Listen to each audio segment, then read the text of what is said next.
So I've been consistent and I connect with people every day. If I connect with people every day, there's a limit to how many people you can connect with on LinkedIn.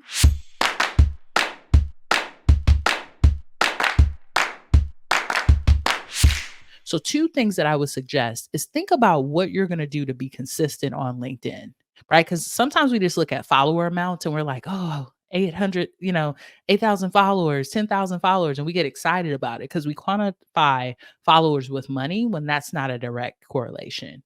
Followers should really be about you growing your impact and growing the understanding of your marketplace. So, how many people can you add on a weekly basis to get to know you and get to know them? Right? To build relationship with people. That's what we are as business owners. We are building our reputation, our relationships all the time. And then consistency. How consistent can you be? Because when we start to look at a new platform, the one thing that we don't want to do is be consistently there, but not consistently in another place. And I see that happen to entrepreneurs, speakers, and consultants all the time.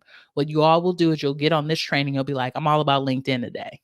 And then you all on LinkedIn, but then you forget about what you said you were going to be doing on Facebook or on your email list. So we've got to find our pace when it comes to that. So I've been consistent and I connect with people every day.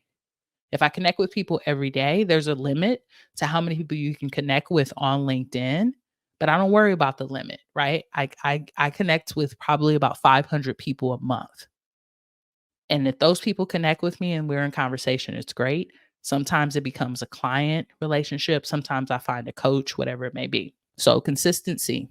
The other ways that I've been able to build my following on LinkedIn is through my professional journey. And it's so interesting, y'all. I was talking to someone during my last 5-day challenge, and she was going to join Speaking for Profit Academy, which is our core program that's 12 months. It's a commitment because our goal is to help folks make six figures and more from their speaking and consulting business. And that takes time, not just the money, but the mindset to do it consistently and build a business strategy, build a team so that you don't have to stress out. So I was talking to this person and she was like, Evolve, I see your profile and you got all these connections on LinkedIn.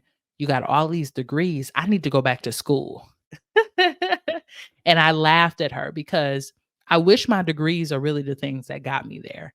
And the reason I say this is because I've had a powerful relationship with building a network before I got online, right? All of my jobs that I had previous to being a full time entrepreneur were through connecting and networking, right? So I got a job at UCLA, amazing institution, assistant director of their LGBT center in 2013. One of my homies who I was really cool with was working at Harvard University at the time, said, Evolve, I want you to apply. I know the director. I got that job. Wasn't the best job. I'll talk about that in another vlog. I'm writing a book called Bad Bosses just because of that job. But the point is, I got it through my personal network. From there, I wanted to move to the Bay Area, right? So I ended up looking for jobs there. I got a job at the University of California, San Francisco. At that job, it was okay. It was not the department I wanted to be in. It was in student academic affairs, and I wanted to do more of the like multicultural work.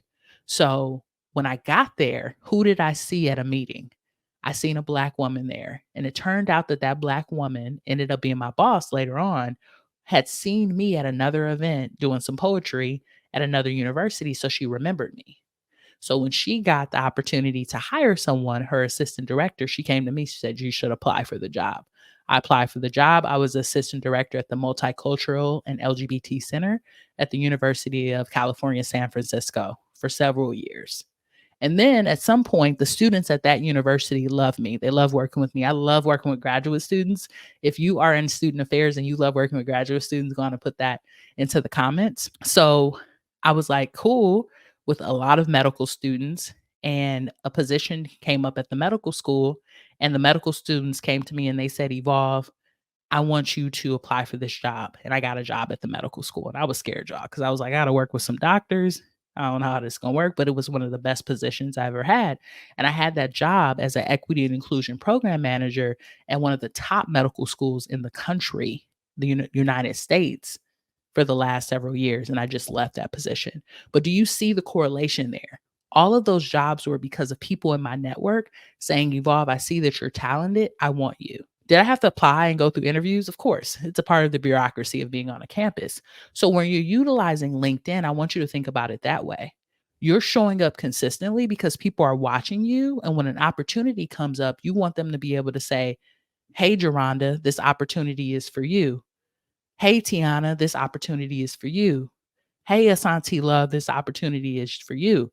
But if people don't see you, they won't know what you're doing and how to support your work. Oftentimes, what we do is we post one time, we don't get enough attention or enough engagement, and then we give up.